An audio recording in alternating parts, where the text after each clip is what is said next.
Amen. Bien-aimés, peuple de Dieu, nous sommes dans la joie de pouvoir nous retrouver avec vous en ce jour, toujours dans le cadre de notre émission pour partager la parole de Dieu, pour nous retrouver au pied de notre Seigneur Dieu Tout-Puissant, afin d'écouter sa parole, afin de recevoir aujourd'hui encore le renouvellement de sa vie au moyen de sa parole. Bien-aimés dans le Seigneur, prenez besoin de vous rappeler que la semaine prochaine, soit du dimanche 14 au dimanche 21, l'Église universelle de Jésus-Christ célèbre la Pâque. Célèbre la Pâque, cet événement important dans la vie de l'Église chrétienne, dans la vie de nous, les enfants de Dieu. C'est ainsi que la nouvelle cité de David ne peut pas échapper à cela. Ça fait partie de ses obligations en tant qu'Église, membre de l'Église universelle de Jésus-Christ. Alors c'est pourquoi dans notre Église, nous organisons aussi de dimanche 14 au dimanche 21 une semaine spéciale que nous appelons célébration pascale. Et nous allons célébrer cette fête de la délivrance, toujours comme nous en avons l'habitude dans le jeûne et la prière. Donc c'est une nouvelle semaine de jeûne et de prière que nous commençons dimanche et que nous terminerons dimanche le 21, bien sûr, le jour même, bien sûr, qui commémore la résurrection du Seigneur Jésus-Christ. Alors c'est pourquoi nous vous invitons, peuple de Dieu, à vous joindre à nous. Si dans votre église, il n'y a pas une organisation spéciale, nous vous invitons à vous joindre à nous. Si vous n'avez jamais été membre d'une église de Jésus-Christ et que vous écoutez cette annonce, ce message, nous vous attendons. Christ Jésus, il vous attend. Il est mort aussi pour vous. Célébrer la Pâque, c'est célébrer la délivrance, la rédemption que notre Seigneur Jésus-Christ a accompli pour toute l'humanité à la croix de Golgotha. Donc cette rédemption, c'est pour vous. Vous êtes aussi, bien-aimés dans le Seigneur, vous êtes aussi héritière de cette œuvre de la rédemption. Mais il faut que vous croyiez en Jésus-Christ. Donc si vous n'avez jamais été membre d'une église de Jésus-Christ et que vous écoutez ce message, joins-toi à nous. À cette occasion, accepte de rejoindre l'église de Jésus-Christ. Et tu verras que ta vie changera, mon frère. Tu verras que ta vie changera et tu rendras témoignage. Donc c'est une invitation, comme on dit, cordiale à tous, que ce soit les membres de l'église NCD, que ce soit les membres d'autres églises, que ce soit ceux qui ne sont pas membres de l'église. Mais puisque, mon frère, tu dois finir par croire en Jésus-Christ, tu entends ce message, joins-toi à nous et tu verras, tu seras sauvé et ta vie sera bénie. Est-ce qu'on peut dire Amen? Amen. Que Dieu soit loué, que Dieu soit béni. Nous continuons à parler sur la reconnaissance. La reconnaissance que nous devons offrir à notre Dieu, ou sur les sacrifices de reconnaissance. Bien-aimés dans le Seigneur, souffrez que nous puissions encore aujourd'hui rentrer toujours dans Psaume 50. Psaume chapitre 50. Nous lisons 3-4 versets là-bas qui vont nous permettre de redémarrer aujourd'hui. Psaume chapitre 50, le verset 5. Voici ce que notre Dieu déclare. Nous lisons la version Louis II révisée. Dites à la colombe. Verset 5. Rassemblez-moi mes fidèles. C'est-à-dire ceux qui concluent une alliance avec moi par le sacrifice. Rassemblez mes fidèles, qui concluent avec moi, dit l'Éternel, une alliance par le sacrifice. 14. En sacrifice à Dieu, offre la reconnaissance. Accomplis tes vœux envers le Très-Haut. Invoque-moi au jour de la détresse. Je te délivrerai et tu me glorifieras. Verset 23. C'est lui qui, en sacrifice, offre la reconnaissance, me glorifie. Et à celui qui veille sur sa vie, sur sa voie, je ferai contempler le salut de Dieu. Est-ce qu'on peut dire Amen? Amen. Bien-aimé, la Bible elle est claire et c'est notre Dieu qui parle. Dieu demande à ceux qu'on lui ramène, qu'on lui rassemble, tous ceux qui lui sont fidèles. Tous ceux qui lui sont fidèles. Et Dieu précise, qui ont conclu ou qui veulent conclure ou qui acceptent de conclure avec lui une alliance par le sacrifice. Prenez besoin pour nous de pouvoir rentrer dès le début. Dans un de nos messages précédents, nous avions montré comment les choses ont commencé depuis l'ancienne alliance. Quand Dieu a délivré Israël de l'Égypte, arrivé dans le désert au mont Sinaï, Dieu est obligé de conclure une alliance avec Israël. Dieu est obligé de conclure une alliance avec son peuple, de déterminer le cadre des relations qui désormais devaient régir leur vie ensemble, leur marche ensemble, non seulement dans le désert, mais même à Canaan, toute la vie. Donc Dieu définit le cadre des relations qui devaient désormais exister entre Israël et son peuple. C'est ça l'alliance. Et nous nous souvenons, si nous lisons Exode, chapitre 24, du 1er au 8e verset, Moïse parle à Israël. Nous pouvons lire, si vous le permettez. Exode chapitre 24.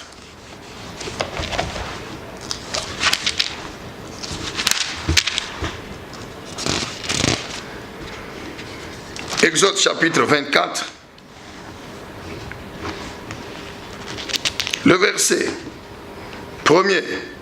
Dieu avait dit à Moïse, monte vers l'Éternel, toi-même, ainsi qu'Aaron, Nadab et Abihu, et 70 des anciens d'Israël, et vous vous prosternerez de loin. Moïse s'approcha seul de l'Éternel, les autres ne s'approcheront pas, et le peuple ne montera pas avec lui. Moïse vint rapporter au peuple toutes les paroles de l'Éternel et toutes les ordonnances. Le peuple entier répondit d'une même voix, nous exécuterons toutes les paroles que l'Éternel a dites. Nous exécuterons toutes les paroles, nous ferons tout ce que l'Éternel a dit. Moïse écrivit toutes les paroles de l'Éternel, puis il s'éleva de bon matin. Il bâtit un autel au pied de la montagne, ainsi que 12 stèles pour les 12 tribus d'Israël. Il envoya des jeunes Israélites pour offrir des holocaustes et pour immoler des taureaux en sacrifice de communion à l'Éternel. Moïse prit la moitié du sang qu'il mit dans des bassines et répandit l'autre moitié du sang sur l'autel. 7. Il prit le livre de l'Alliance et le lit au peuple. Ils dirent, nous exécuterons tout ce que l'Éternel a dit et nous obéirons à toutes ses paroles. Moïse prit alors le sang et le répandit sur le peuple en disant, voici le sang de l'Alliance que l'Éternel a conclu avec vous sur la base de toutes ces paroles. Amen. Ça, c'est la conclusion de l'alliance que Dieu a conclue, que Dieu a faite avec Israël. Et nous comprenons ici l'intervention du sang et du sacrifice. Donc, on devait offrir des holocaustes, des bêtes, des animaux. Premièrement, Moïse prend le sang. Premièrement, il asperge l'autel. Puis après, il asperge sur le peuple. Pour dire, ce sang ici que j'asperge sur vous, c'est ça qui le signe, qui scelle cette alliance entre Dieu et vous. Sur la base de toutes vos paroles, des paroles de Dieu et de vos paroles. Le sang de l'alliance. Et lorsque nous allons dans la nouvelle alliance, quand nous lisons Matthieu chapitre 26, quand nous lisons Matthieu chapitre 26, nous connaissons très bien ce passage lors de l'institution de la Sainte Seine par le Seigneur Jésus-Christ.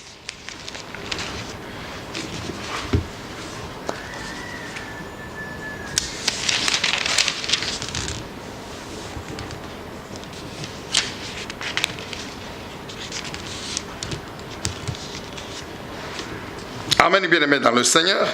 Alors, quand nous allons donc dans Matthieu, chapitre 26, avant que le Seigneur ne soit arrêté, avant qu'il ne monte sur la croix pour accomplir l'œuvre de la rédemption, nous savons nous tous, le Seigneur a réuni ses apôtres pour le repas de la Sainte Seine. Et c'est au cours de ce repas qu'il prendra le pain et qu'il donnera à ses disciples en disant, ce pain c'est mon corps. Quand vous lisez Jean chapitre 6, il va commencer par leur expliquer qu'il est le pain de la vie qui est descendu du monde. Et c'est dans ce chapitre que le Seigneur Jésus va annoncer que le pain que je donne au monde à manger, c'est mon corps.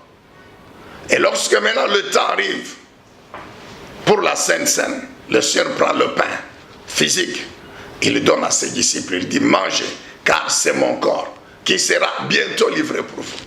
Après, la Bible dit, il a pris la coupe où il y avait le vin. Et il a dit, cette coupe, c'est la coupe de mon sang. Le sang de l'alliance nouvelle éternelle. Comme pour dire, l'ancienne alliance qui était scellée par le sang des animaux est terminée. Maintenant, j'inaugure une nouvelle alliance. Dieu inaugure une nouvelle alliance. Et cette nouvelle alliance est scellée par mon sang à moi, le sang de moi, Jésus-Christ. C'est pourquoi la Bible dit qu'il est l'agneau de Dieu, par excellence. Le sacrifice que Dieu attendait, a cherché, pour pouvoir délivrer l'homme définitivement du péché et de toutes ses conséquences. Est-ce que nous pouvons dire encore très bien Amen. Amen. Alors maintenant, dans Psaume 50, qu'est-ce que l'Éternel Dieu dit? Elle dit, qu'on m'amène mon peuple, tous ceux qui ont conclu avec moi une alliance par le sacrifice. Pour nous aujourd'hui chrétiens, de quel sacrifice s'agit-il? C'est ainsi que nous avons dit que dans le sacrifice, il y a premièrement l'offrande de sa vie comme un sacrifice à Dieu. Et là, nous vous envoyons dans Romains 12, verset 1er. Romains 12, 1, où l'apôtre Paul, il exhorte les chrétiens romains. Cette parole s'adresse à nous aujourd'hui, à nous aussi aujourd'hui. Il dit, offrez vos corps comme un sacrifice vivant à Dieu, ce qui sera pour vous un culte raisonnable, agréable. Offrir son corps comme un sacrifice, ce n'est pas encore se laisser crucifier, non. Nous avons expliqué en disant, c'est la vie que vous menez dans votre corps par les trois composantes, esprit, âme et corps, et le corps lui-même. Cette vie est un sacrifice à Dieu. Toutes les activités de votre être, esprit et âme, qui sont dans le corps et du corps, ces activités glorifient le Seigneur. C'est-à-dire, elles sont conformes à la parole de Dieu, à la volonté de Dieu. Tout ce que vous faites, tout ce que vous dites, par votre être tout entier, est conforme à la parole de Dieu, est conforme à la volonté de Dieu. Est-ce que nous pouvons dire Amen? Amen. Toute la vie offerte en sacrifice. Nous avons dit que offrir à Dieu le sacrifice, conclure avec Dieu une alliance par le sacrifice. Le sacrifice veut aussi dire, et nous appuyons sur Michée 6.8, c'est-à-dire quoi? Une vie offerte à Dieu comme un vrai culte. Ma vie de tous les jours est un vrai culte à Dieu. Ma vie de tous les jours est un vrai culte à Dieu. C'est-à-dire quoi? Elle sera marquée par trois choses importantes. J'ai dit Michée 6, verset 8. Premièrement, ma vie sera une vie de justice. Mais comment? Par rapport à la parole de Dieu. C'est la parole de Dieu qui nous montre la voie de la justice. Dieu, il est juste. Et il a mis sa justice dans sa parole. Quiconque fait la volonté de Dieu, quiconque obéit à Dieu, il est juste devant Dieu. Il est droit et juste devant Dieu. Deuxièmement, Dieu dit, pratiquez la générosité. Que tu aimes la générosité, la bienveillance. Troisièmement, que ta vie soit caractérisée par l'humilité devant Dieu. Nous savons là où il y a l'humilité, il y a la sagesse. Et la Bible dit que le commencement de la sagesse, c'est la crainte de Dieu. Comme pour dire, personne ne peut dire qu'il craint Dieu s'il n'est pas sage. Personne ne peut dire qu'il est sage s'il ne craint pas Dieu. Aucune personne ne peut dire qu'il est sage s'il ne craint pas Dieu. Et la crainte de Dieu, C'est l'obéissance à sa parole. C'est la mise en pratique de ses préceptes, de ses commandements. C'est pratiquer les lois de Dieu. C'est faire ce que Dieu demande de faire. Et ne pas faire ce que Dieu interdit. Amen, bien-aimés dans le Seigneur. Nous sommes dans la nouvelle alliance. Que Jésus a scellé par son sang. Que Dieu a scellé par son sang. Et c'est dans cette nouvelle alliance que Dieu nous demande de lui offrir notre vie comme un sacrifice vivant. C'est dans cette nouvelle alliance que Dieu nous demande de lui offrir toute notre vie comme un sacrifice. Amen, bien-aimés. Dans le sacrifice, nous avons dit qu'il y a aussi le sacrifice de reconnaissance. Le sacrifice de reconnaissance. Et nous avons expliqué la forme de cette reconnaissance. En quoi elle consiste? Elle peut consister d'abord en parole. En parole. Quand vous allez dans la Bible, si nous lisons par exemple le psaume 100, verset 4. Le psaume 100, verset 4. Qu'est-ce que la Bible nous dit? Dans le psaume 100, verset 4. La Bible nous recommande, chaque fois que nous entrons dans la présence de Dieu, que ce soit chez nous, que ce soit au bureau, que ce soit dans le temple.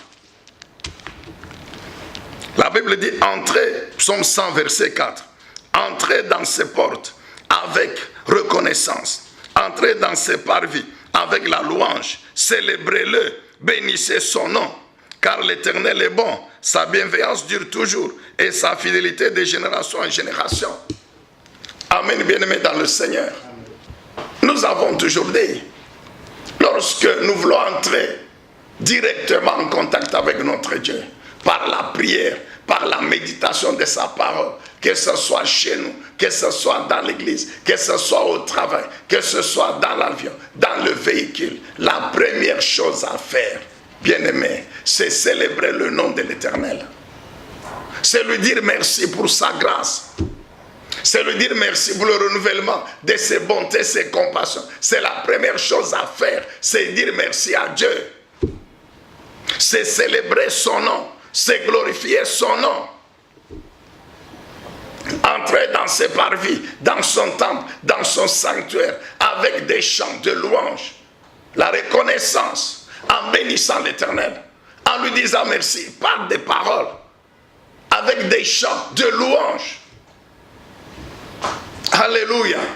Amen, bien-aimés dans le Seigneur.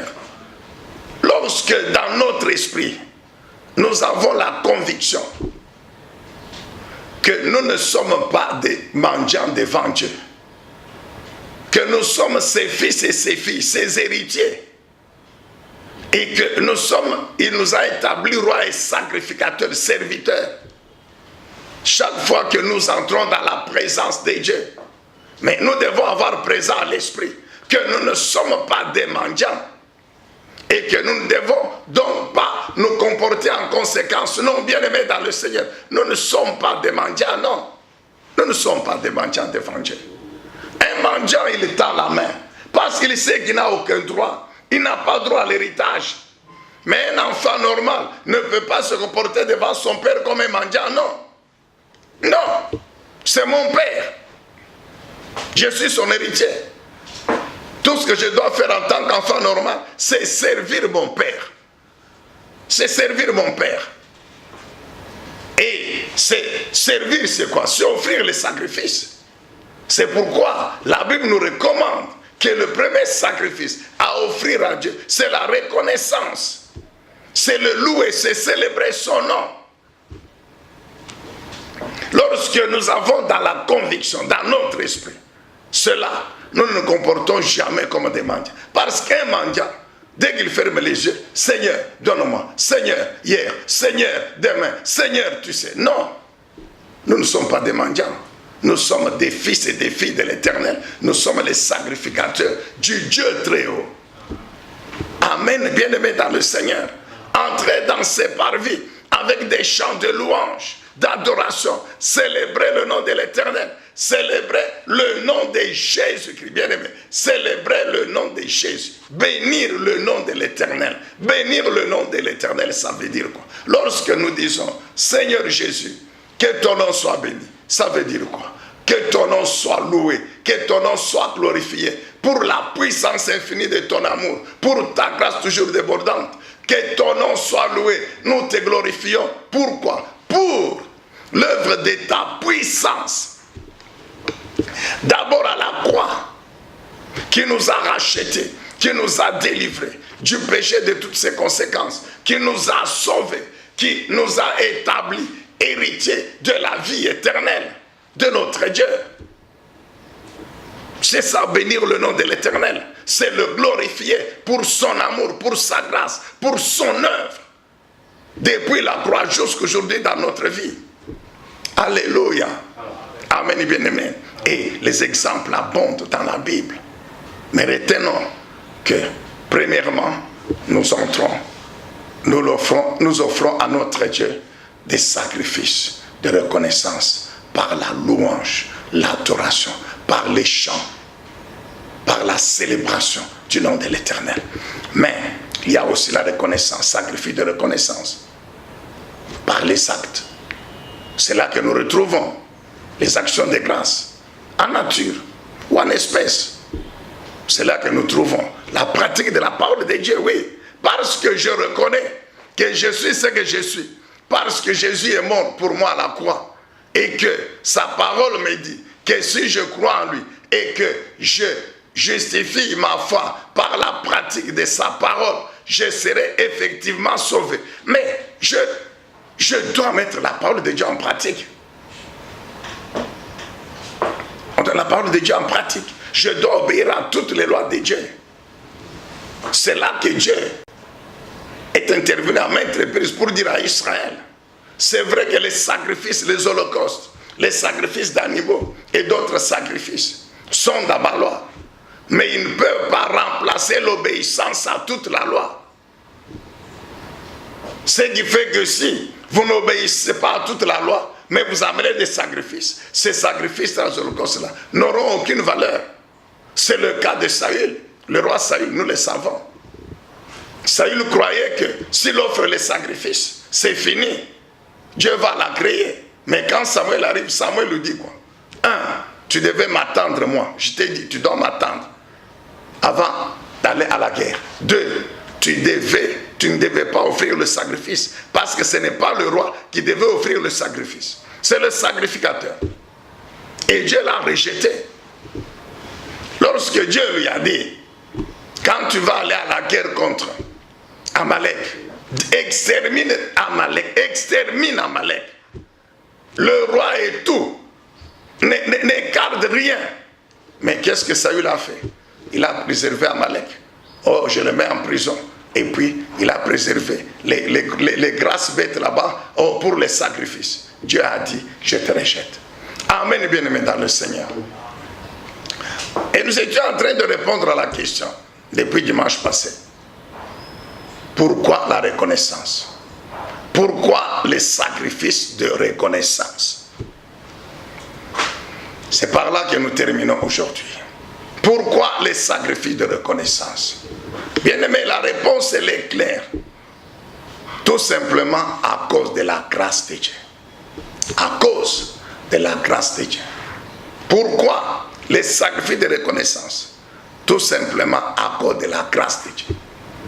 Bien-aimé, que le Saint-Esprit nous aide, afin qu'aujourd'hui encore nous comprenions très très bien ce que veut dire la grâce de Dieu. Parce qu'aujourd'hui, le diable, avec ses faux serviteurs, ses acolytes, ils sont en train de dénouer le mot grâce de son fondement. Ils sont en train, par le mensonge, de dénouer ce mot de son fondement. Alors que les Saintes Écritures sont claires. Soyez donc attentifs, peuple de Dieu. Nous rentrons dans 2 Pierre chapitre 1er. 2 Pierre chapitre 1er, le verset 3. 2 Pierre 1, 3. La Bible dit ceci, que sa divine puissance nous a donné tout ce qui contribue à la vie, à la piété, en nous faisant connaître celui qui nous a appelés par sa propre gloire et par sa vertu. Par elle, c'est-à-dire la gloire et la vertu, les promesses les plus précieuses et les plus grandes nous ont été données pour que par ces promesses, nous devenions participants de la nature divine en fuyant la corruption qui existe dans le monde par la convoitise ou par le péché tout simplement. Est-ce qu'on peut dire Amen? La Bible parle de la divine puissance de Dieu. Vous n'avez besoin de vous rappeler, bien-aimés, que lorsque Dieu a créé Adam et Ève, la Bible dit que Dieu a créé l'homme à son image. Dieu, il est esprit. Et lorsqu'il crée l'homme à son image, c'est-à-dire Dieu a créé l'homme esprit. C'est pourquoi nous savons tous que l'homme est un esprit qui a une âme et qui habite dans le corps. Un esprit qui a une âme et qui habite dans le corps. L'homme est avant tout esprit. C'est un être spirituel, l'homme. Et quand Dieu les a créés, toujours dans sa préséance, Dieu leur a communiqué sa vie. Avant le péché, l'homme, l'être humain, vivait la vie de Dieu. Donc il était participant de la nature de Dieu. Et nous savons que c'est par le péché que l'homme a perdu cette nature. Et quand Jésus vient, l'œuvre de la rédemption, du rachat, de la délivrance de Jésus, c'est donner donc à cet homme, lui redonner cette nature divine. Est-ce qu'on peut dire Amen? Se redonner à cet homme la nature divine qu'il avait avant de pécher. Alléluia. C'est ce que l'apôtre Pierre, par le Saint-Esprit, révèle. Que la puissance de Dieu, elle nous donne tout ce qui contribue à la vie. Tout ce qui contribue à la vie, à la piété. Bien, mais nous voulons parler encore de cette vie aujourd'hui. De quelle vie il s'agit? Tout ce qui contribue à la piété. Nous répétons que tout ce qui contribue, c'est-à-dire toutes les ressources pour que l'homme vive. Toutes les ressources pour que l'homme vive. Non seulement sur la terre, mais après avoir vécu sur la terre, quand le corps de l'homme meurt, ou quand l'homme meurt tout simplement, il continue cette vie au ciel avec Dieu. Il continue la vie au ciel avec Dieu. C'était ça le plan de Dieu quand il a créé l'homme. Malgré le péché, Dieu a envoyé maintenant Jésus pour restaurer l'homme, le remettre dans ce plan-là. Le remettre dans ce plan-là. C'est pourquoi la Bible dit, par sa puissance, Dieu nous donne toutes les ressources qui contribuent à notre vie, toutes les ressources qui contribuent à la vie, à la piété. Pour bien nous comprendre, parlons d'abord de la vie. Tout ce qui contribue à la vie. De quelle vie s'agit-il? Mais c'est la vie de Dieu que nous, de la Nouvelle Alliance, nous a été donnée par Jésus-Christ, le Fils de Dieu, le bon berger. Et il nous a donné cette vie comment? En mourant sur la croix. Et après nous avoir donné cette vie, maintenant, nous la vivons comment? Les hommes la reçoivent comment? Mais par la parole et par la puissance du Saint-Esprit. C'est pourquoi il est écrit que la vie, c'est la vie spirituelle, mon frère. D'abord, dans ses aspects spirituels.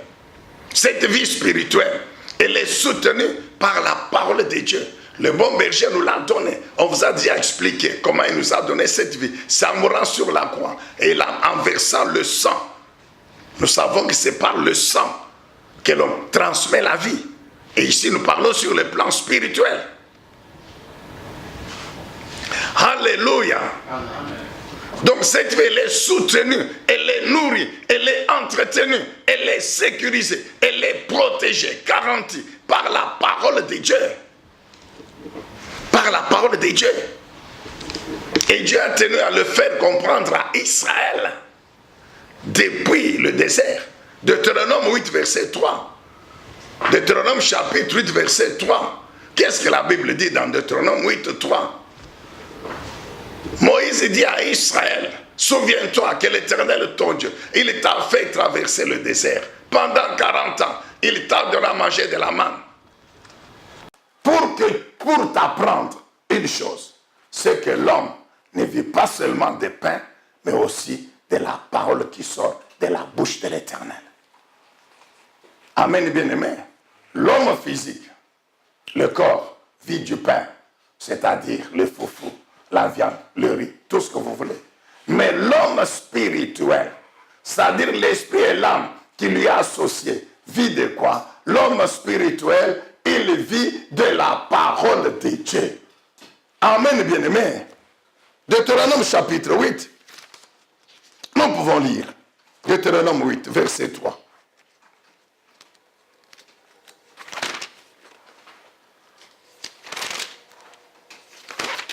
Deutéronome chapitre 8, le verset 3. Voici ce que déclare la parole de Dieu. Dieu dit ceci. Moïse dit ceci à Israël. L'Éternel t'a humilié. Il t'a fait souffrir de la faim. Et il t'a nourri de la manne que tu ne connaissais pas et que n'avaient pas connu tes pères. Afin de t'apprendre que l'homme ne vit pas de pain seulement, mais que l'homme vit de tout ce qui sort de la bouche de l'Éternel, c'est-à-dire de la parole de l'Éternel. Ici, le Saint-Esprit rappelle à l'homme que l'homme n'est pas seulement le corps physique, qui a besoin du pain, du foufou, du riz, de la viande, des poissons pour vivre. Mais l'homme est avant tout un esprit qui a une âme, et cet homme spirituel a besoin comme nourriture rien que de la parole de Dieu. C'est pourquoi le Seigneur Jésus, vous rappelez, dans Jean, dans Matthieu, lorsqu'il avait multiplié les pains et que le lendemain, les Juifs étaient à sa recherche, en train de le chercher pour manger encore le pain, la viande. Qu'est-ce que le Seigneur leur avait dit? Vous me cherchez parce que vous avez mangé hier, vos ventres rassasiés. Mais cherchez-moi plutôt pour écouter d'abord la parole de Dieu. Car c'est cette parole qui est la nourriture spirituelle pour votre esprit et qui vous amènera dans l'éternité. Est-ce qu'on peut dire amen? C'est cette parole qui vous amènera dans l'éternité. Alléluia. Amen, bien-aimé dans le Seigneur. Que Dieu soit loué, que Dieu soit béni. Lorsque nous lisons encore Ésaïe 55, Ésaïe 55, mais nous connaissons ce passage. C'est parmi les passages terribles de la Bible que nous aimons. Ésaïe 55, la Bible dit quoi? Oh, vous tous qui avez soif, venez vers les eaux. Même celui qui n'a point d'argent, venez acheter et manger. Venez acheter du vin et du lait, sans argent, sans rien payer. Pourquoi pesez-vous de l'argent? Pour ceux qui ne nourrissent pas, pour ceux qui n'ont pas du pain. Pourquoi pesez-vous? Travaillez-vous pour ceux qui ne rassasient pas. Venez écouter et votre âme vivra. Votre âme se délectera de mes succulents. Venez écouter et votre âme vivra. Amen, bien-aimé dans le Seigneur. Venez écouter quoi? Mais venez écouter la parole de Dieu. Venez écouter la parole de Dieu et votre âme vivra. Votre âme se délectera des mets succulents. Les mets succulents, c'est la parole de Dieu. Les eaux qui étanchent la soif, c'est la parole de Dieu. La soif, la faim, bien aimé, ça signifie aussi dans la parole de Dieu les problèmes des hommes que les hommes rencontrent sur la terre. La soif et la faim. Les problèmes de tout genre, dans tous les domaines. Et Dieu dit quoi? Venez vers les eaux. C'est-à-dire, venez écouter ma parole. Dans ma parole, vous aurez la solution à tous vos problèmes. Et Dieu dit, ma parole, je ne vous demande pas de l'argent. Je ne vous demande pas de l'argent. Venez écouter seulement. Et votre âme vivra. Votre homme intérieur vivra. Alléluia. Donc, la vie spirituelle que Dieu nous donne, les ressources sont dans sa parole pour cette vie. Amen. Et nous la vivons par la puissance du Saint-Esprit. Voilà comment notre Dieu a disposé les choses, mon frère. Nous parlons de la grâce. Nous parlons de la grâce de Dieu. Voilà comment Dieu a disposé les choses. Lui-même, cette vie, elle est assurée par notre foi. C'est-à-dire, c'est par la foi en Jésus-Christ que nous la vivons. Jésus dit quoi? Celui qui croit au Fils de Dieu, il a la vie. C'est écrit dans Jean, dans les épîtres de Jean. L'apôtre vient là-dessus par le Saint-Esprit pour dire celui qui croit au Fils de Dieu, il a la vie. Il a la vie. Vous croyez à la parole de Dieu? Vous croyez que c'est ça la vérité? Vous croyez que c'est ça la nature de votre esprit? Et vous faites ce que cette parole vous demande, automatiquement vous vivez. Amen, bien-aimé. C'est pourquoi elle est assurée. Cette vie spirituelle a comme but ultime Jésus-Christ. C'est Christ lui-même qui est le but de cette vie. L'apôtre Paul écrit aux Philippiens, il leur dit quoi? Philippiens 1, 21. Il leur dit, Christ est ma vie. C'est-à-dire, en dehors de Jésus-Christ, je ne vis pas. C'est-à-dire, je ne peux pas vivre sans Jésus-Christ. Ah, bien-aimé dans le Seigneur, pouvons-nous te rappeler à l'occasion de la célébration de la Pâque par l'Église que toi qui as déjà cru en Jésus-Christ, tu es heureux parce que tu es sa vie. Christ est ta vie. Ta vie, c'est lui-même. C'est ce que Paul dit. Ce n'est plus moi qui vis, c'est Christ qui vit en moi. J'ai été crucifié avec lui. Nous reviendrons sur ce verset, Galates 2, 20, vers la fin du message. Paul dit aux Philippiens, Christ est ma vie. C'est-à-dire, en dehors de Jésus, je ne vis pas. Mais il est heureux, l'apôtre Paul, et il a raison. Parce que Christ est Dieu. Amen, bien-aimé. Christ, Jésus, il est le Dieu tout-puissant. Il est le Dieu tout-puissant. Et la Bible dit que Dieu le Père, il a tout mis en Jésus-Christ. Donc toutes les ressources pour notre vie spirituelle, nous verrons même dans les dimensions physiques, matérielles, Dieu a mis toutes ces ressources en Jésus-Christ. Et nous comprendrons encore que ces ressources ne sont rien d'autre que le contenu des promesses. Et 2 Corinthiens 1, 20 déclare quoi? Que pour toutes les promesses de Dieu, de la Genèse à l'Apocalypse, leur accomplissement, c'est Jésus. C'est pourquoi la Bible dit, c'est Jésus qui est le oui de ces promesses. Leur accomplissement. En d'autres termes, ces promesses sont l'héritage de tous ceux qui sont en Jésus, de tous ceux qui ont cru en Jésus, de tous les disciples de Jésus. Toutes les promesses de Dieu, toutes les ressources de Dieu pour une vie spirituelle puissante sur la terre, dans les autres aspects, avant de poursuivre au ciel, c'est Jésus-Christ. Amen, bien-aimé dans le Seigneur. Que Dieu soit loué, que Dieu soit béni. La vie n'est pas seulement spirituelle, mais elle est aussi dans les aspects physiques, matériels. Le bon berger nous a transmis la vie. Il a dit dans Jean 10, 10 et 11, je vous donne ma vie, afin que vous la viviez avec abondance. Elle est spirituelle, mais comme nous vivons, d'abord nous sommes encore sur la terre, il y a la dimension spirituelle, mais il y a aussi les aspects physiques de cette vie, et qui concernent directement le corps. Souvenez-vous de notre message sur la vie et la bénédiction du corps sain et juste. C'est ainsi que vous trouvez la bonne santé physique. Ça fait partie du contenu des promesses. Vous trouvez la fécondité ou la fertilité. Ça fait partie des promesses. Vous trouvez, il est question de mariage. Il est question de la prospérité. Dans le travail, dans les études, dans les affaires. Donc, il est tout ce qui concerne les aspects physiques, matériels de la vie sur la terre. Dieu a disposé des ressources, des promesses. Amen, bien-aimé dans le Seigneur. Tout ce qui contribue à la vie. Bien-aimé, nous voulons répéter encore aujourd'hui que la vie chrétienne, cette vie spirituelle, avec ses aspects dans les autres domaines, n'est pas une question de formule magique. N'est pas une question de principe magique, non. Comme pour dire, c'est question seulement de retenir. Chaque matin, tu déclares ceci.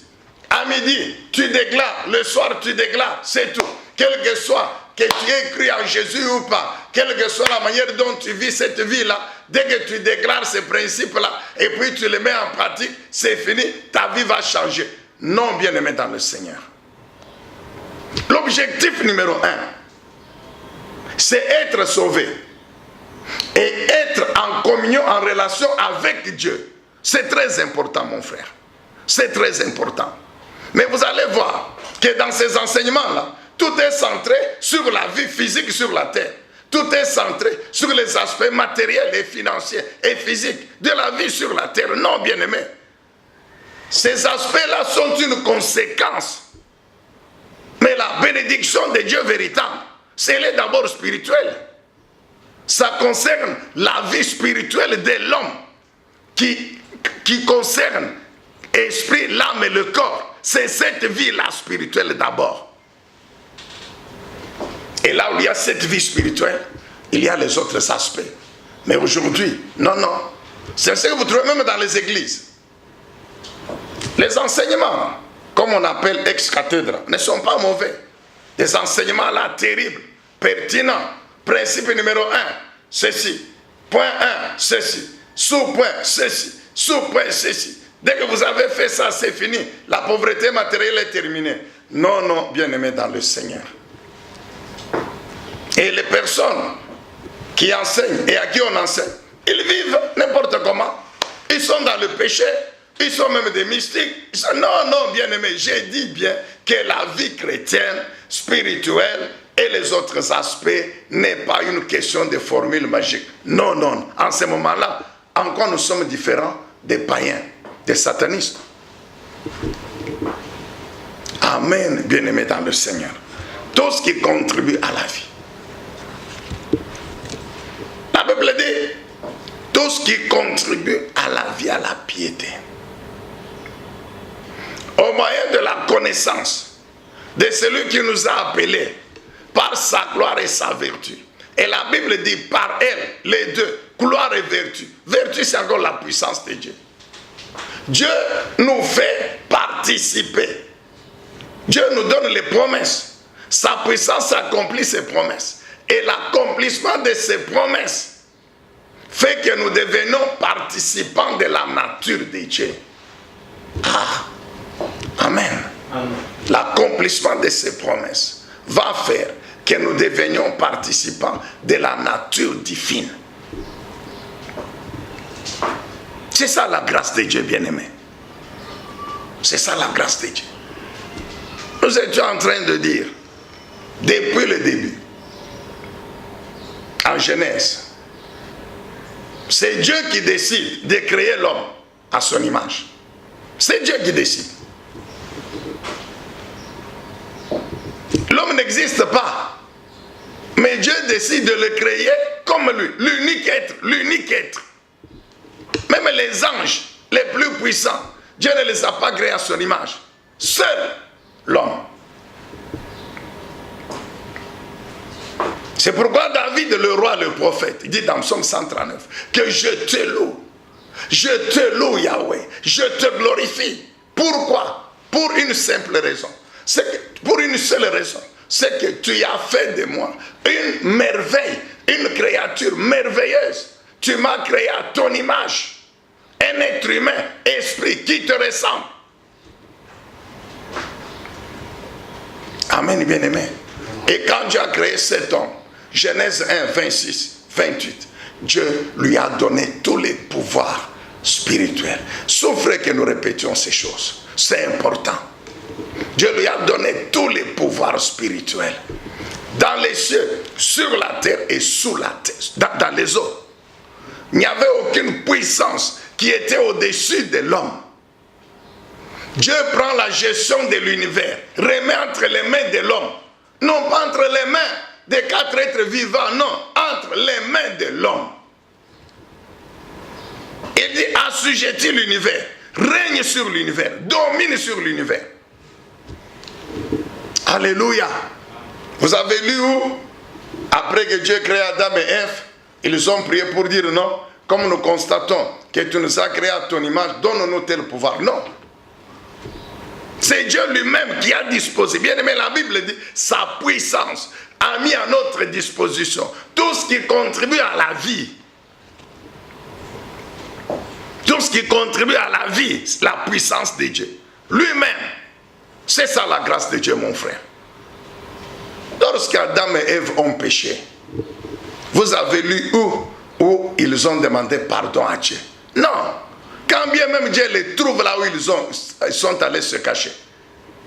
C'est se justifier. Adam, la femme dit quoi? C'est le serpent qui m'a trompé. L'homme dit quoi? C'est la femme que tu as mise à côté de moi. Personne ne demande pardon à Dieu.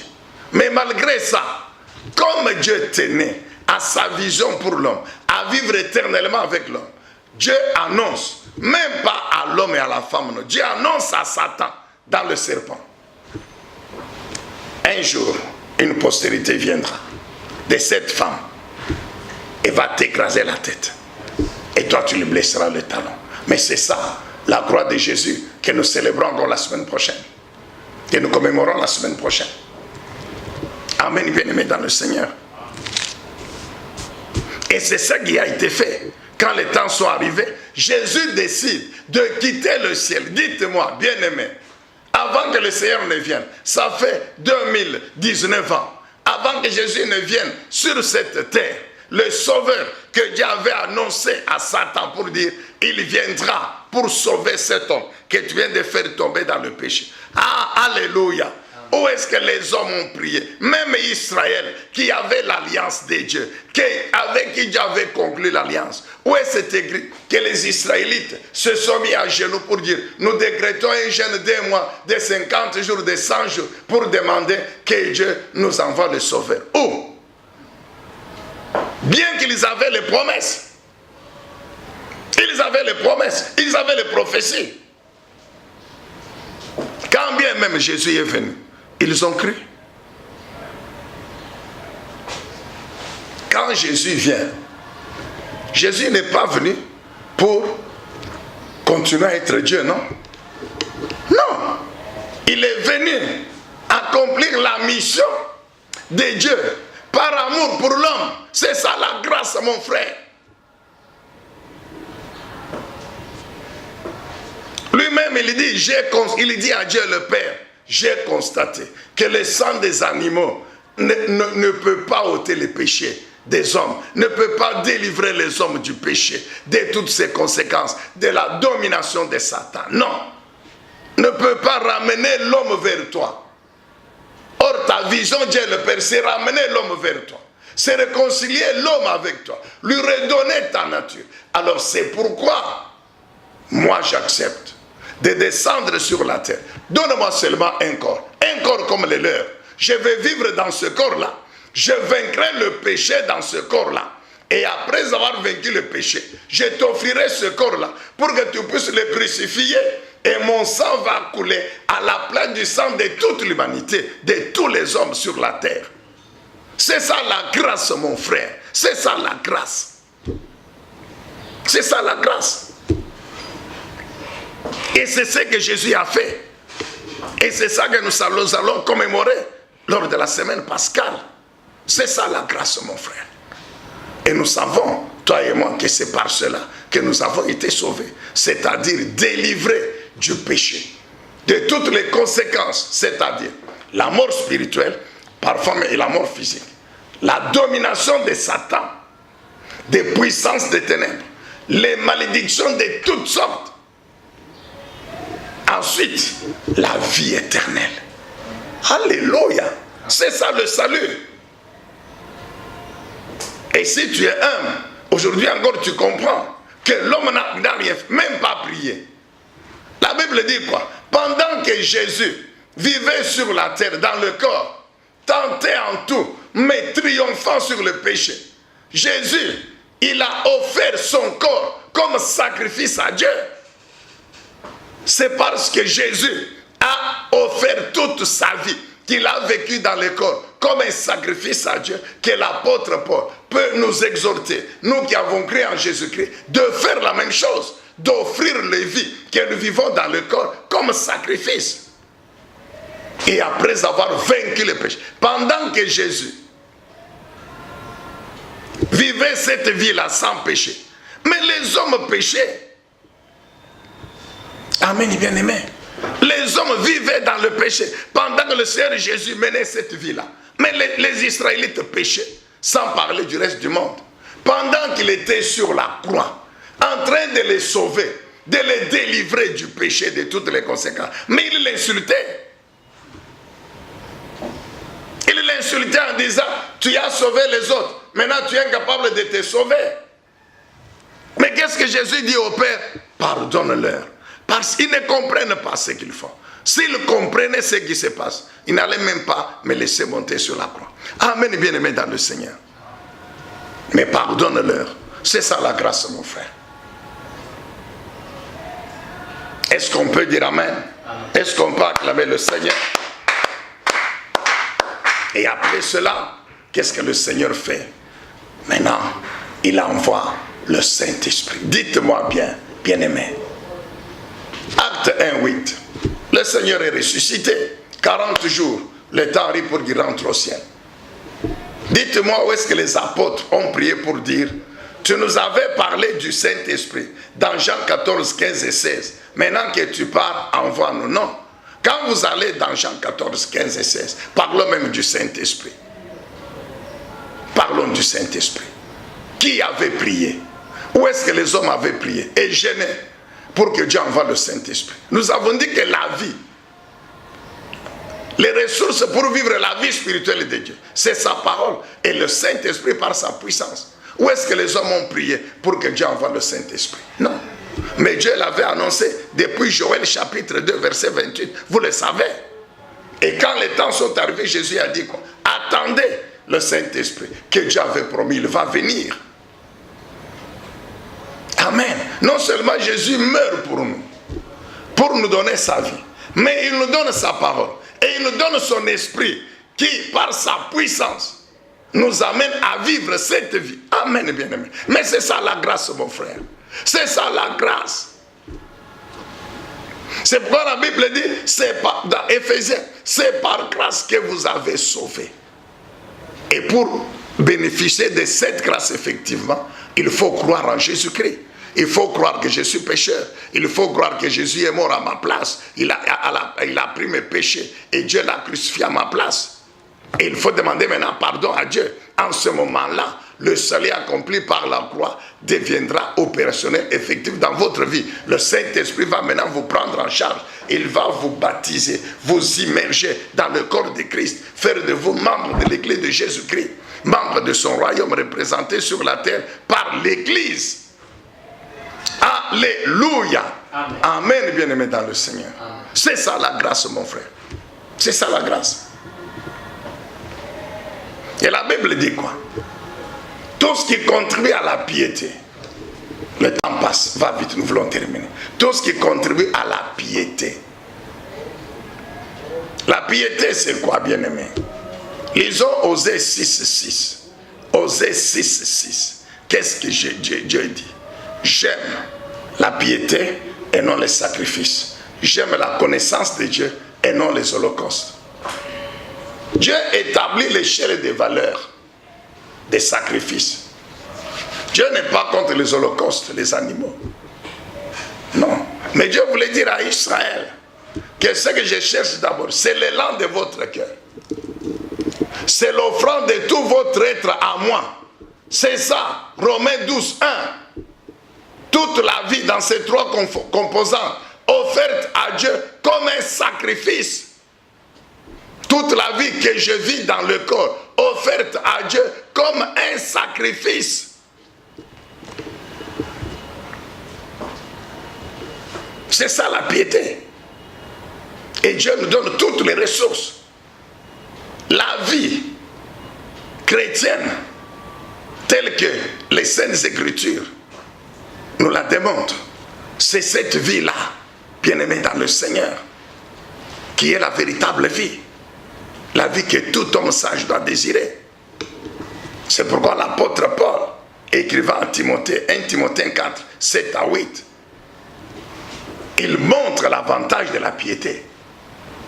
Il dit que cette piété contient les promesses de la vie présente sur la terre, de la vie à venir au ciel. C'est-à-dire quoi? C'est lui qui est pieux, qui offre à Dieu son être comme un sacrifice. Amen, bien-aimé. Il devient bénéficiaire de toutes les promesses concernant la vie sur la terre et la vie au ciel. C'est ça ce que ça veut dire. Et c'est Dieu qui nous donne toutes les ressources pour cette vie de piété. C'est sa parole encore. C'est la puissance du Saint-Esprit. Amen, bien-aimé. Et quand nous lisons la Bible, toujours 1 Timothée 3,16, toujours le Seigneur Jésus, c'est lui-même la piété. C'est le mystère de la piété. 1 Timothée 3,16, note. Note et puis tu vas lire. 1 Timothée 3,16. La Bible parle du mystère de la piété. Qui est grand, qui est glorieux, qui est puissant. Mais le mystère de la piété, c'est qui? La Bible donne le contenu du mystère de la piété. Oh, alléluia. Amen, Église.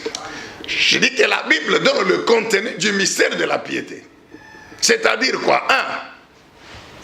La Bible dit que le mystère de la piété, premièrement, a été manifesté dans la chair. Il a été déclaré juste ou justifié par le Saint-Esprit. Il a été vu et admiré par les anges. Il a été prêché dans le monde, prêché aux non-juifs. Il a été cru par les non-juifs. Et il a été élevé dans la gloire. C'est qui? C'est Jésus-Christ. Ce contenu du mystère de la piété, c'est Jésus-Christ. Donc nous comprenons, quand nous ajoutons Jean 1,17, où la Bible dit que Jésus, il est venu avec la grâce de Dieu, avec la vérité de Dieu. Donc lui-même, il est cette grâce de Dieu. Nous avons compris. Le salut, c'est la grâce. Mais l'auteur de ce salut, c'est Jésus-Christ. C'est pourquoi la Bible dit qu'il est lui-même la grâce de Dieu. Donc là où il y a Jésus, il y a la grâce de Dieu. Là où il y a Jésus, il y a la vérité sur Dieu. Là où il y a Jésus, nous le répétons, il y a la piété. Donc là où il y a Jésus, il y a toutes les ressources de la vie et de la piété. Amen, bien-aimé. C'est pourquoi la Bible dit, toutes les promesses de Dieu, c'est Jésus qui est leur oui. C'est Jésus qui est leur accomplissement. Or, les promesses de Dieu, leur contenu, c'est ça les ressources, toutes les ressources que Dieu nous a données pour vivre sa vie sur la terre avant de la terminer au ciel avec lui. C'est ça. Alléluia. C'est Jésus la grâce. C'est Jésus la grâce. Mais d'où vient cet évangile que nous écoutons aujourd'hui? D'où viennent ces enseignements sur la grâce que nous écoutons aujourd'hui?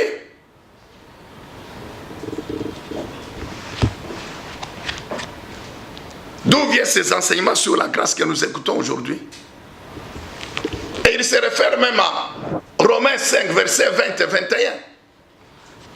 Et dans le ruse du diable, s'arrête seulement au verset 20. Où il est écrit que là où le péché a abondé, la grâce a surabondé. Et il tire la conclusion. Comme la grâce a surabondé, donc on peut continuer à vivre dans le péché, il n'y a pas de problème. Mais le verset 21 explique. Que dit le verset 21? Le péché qui a abondé a régné par la mort. Parce que le salaire du péché, c'est la mort. En d'autres termes, tout homme qui pêche, il est mort. Parce que la mort, c'est la conséquence du péché. Mais si l'homme veut vivre la vie de Dieu et vivre éternellement avec Dieu, qu'est-ce que l'homme doit faire? C'est la grâce. Et la Bible dit quoi? La grâce a surabondé pour conduire à la justice. Jésus a vaincu le péché. Jésus est la grâce de Dieu. Mais qui dit Jésus? Il dit cet homme qui a vaincu le péché. Pourquoi? Pour que la justice de Dieu l'emporte. Comment Jésus, grâce de Dieu, peut vaincre le péché? Mais ceux pour qui il est mort pour leur péché continuent à vivre dans le péché.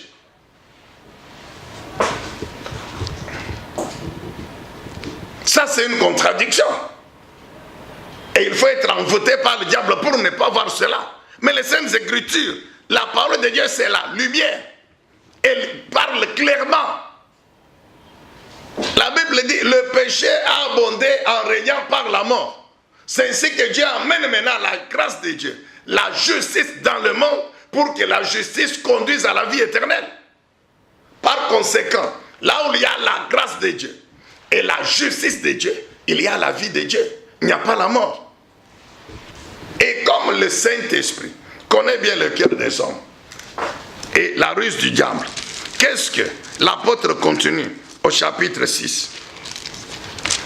Nous sommes en train de terminer. Romains chapitre 6. Voici ce que l'apôtre dit. Romains chapitre 6. Le titre de ce passage, c'est que la grâce délivre de l'esclavage du péché. Il dit, que dirons-nous donc? Demeurions-nous dans le péché afin que la grâce abonde? Non. Non. On ne peut pas vivre dans le péché pour dire non, la grâce, comme la grâce doit continuer à s'abonder, alors vivons dans le péché, non. Pourquoi? Il explique, il dit non, nous qui sommes morts au péché, comment vivrions-nous encore dans le péché? Amen.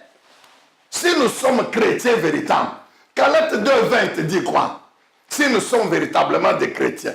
Oh, mon ami, cher ami bishop, cher ami apôtre, cher ami prophète, cher ami évangéliste, toi qui donnes ce faux message de la grâce, dénué de tout son fondement. Mais écoute, sois humble, un peu humble, écoute cette parole. Ouvre ta Bible, prends Romains chapitre 6, lis un peu le verset 1 et 2. Si réellement tu es chrétien, tu es né de nouveau, mais c'est que tu es mort au péché. Si réellement Galates 2:20, c'est ça ta vie. C'est ça ta vie. Comment toi qui prêches la grâce, tu vis dans le péché et tu conduis le peuple à vivre dans le péché? Comment cela? Toi qui prêches la grâce.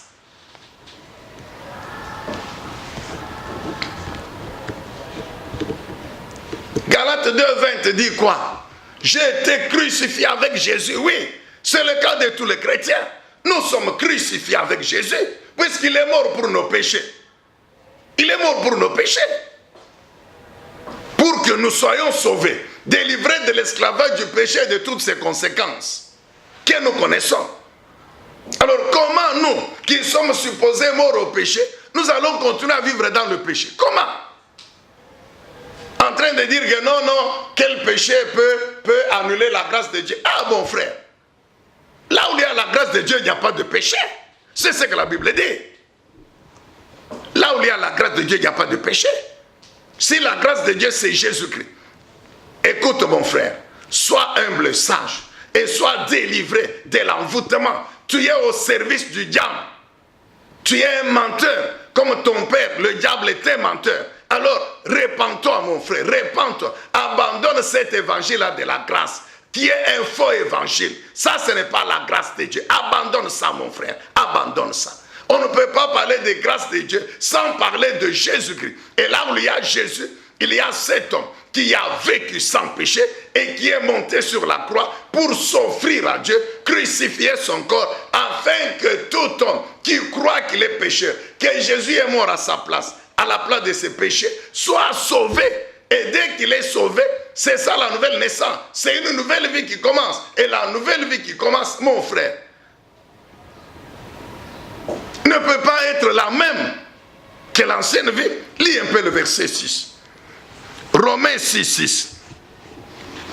Romains 6, la Bible dit quoi? Nous savons que notre vieille nature a été crucifiée avec lui, avec Jésus, afin que ce corps de péché soit réduit à l'impuissance et que nous soyons plus esclaves du péché. Tu es esclave du péché et tu parles de la grâce. Non, quelle grâce?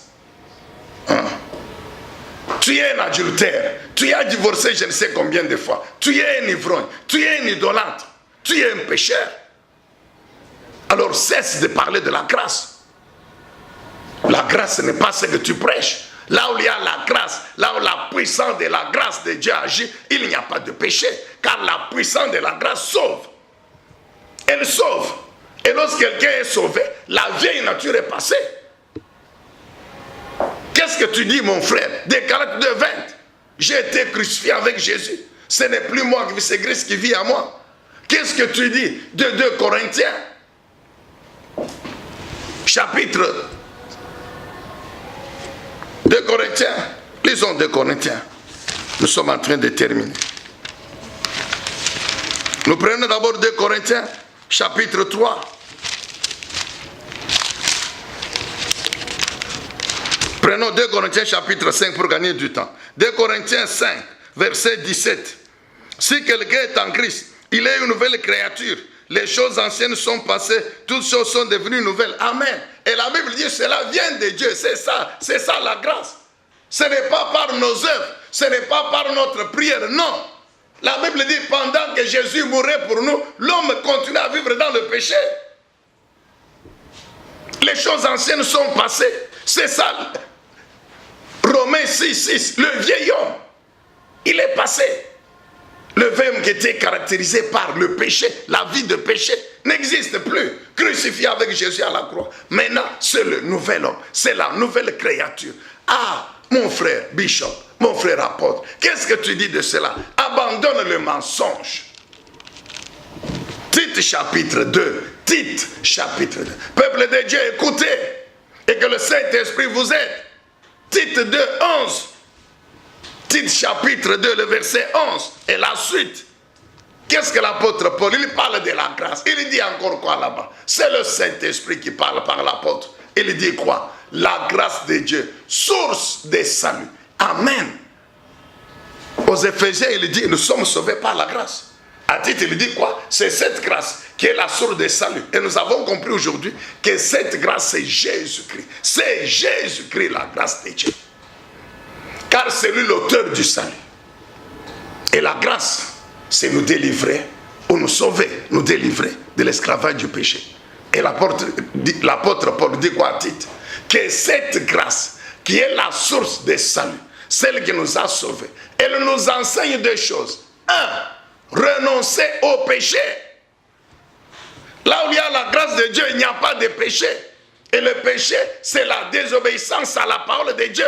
C'est la vie caractérisée par les œuvres de la chair qui caractérise vos vies à vous là, les menteurs. Galates chapitre 5, versets 19, 20, 21. C'est ça les œuvres de la chair, c'est ça le péché qui caractérise votre vie. C'est que la grâce n'agit pas encore dans votre vie. Si réellement la grâce vous a sauvé, mais ce n'est plus Galates 5, 19, 20, 21, c'est plutôt Galates 5, 22. Amen, bien-aimés dans le Seigneur. La grâce nous enseigne à renoncer au péché. Elle nous enseigne à quoi? À vivre dans la justice, dans la sagesse, dans la piété. La sagesse, c'est quoi? C'est la crainte de Dieu. La justice, l'obéissance à la parole de Dieu. La piété, tout son être offert à Dieu comme un sacrifice. Amen, bien-aimé. Donc c'est ça la vie qui caractérise une nouvelle créature. Une vie sans péché. C'est ça une vie qui est sauvée par la puissance de la grâce de Dieu. Amen, peuple de Dieu. Que Dieu soit loué, que Dieu soit béni. Dieu dit quoi dans Psaume 50? Qu'on me fasse venir mes fidèles, ceux qui ont conclu une alliance avec moi par le sacrifice. Et nous venons de parler des sacrifices de reconnaissance et de répondre à la question. Pourquoi la reconnaissance? Parce que il y a la grâce. À cause tout simplement de la grâce de Dieu. Et la grâce de Dieu, c'est Jésus-Christ. Et là où il y a Jésus-Christ, il y a la vie sans péché. Et là où il y a la vie sans péché, il y a la vie de Dieu sur la terre avant de vivre éternellement avec lui au ciel. Que Dieu vous bénisse et que sa grâce opère dans votre vie. Au nom de Jésus. Amen. Merci Père.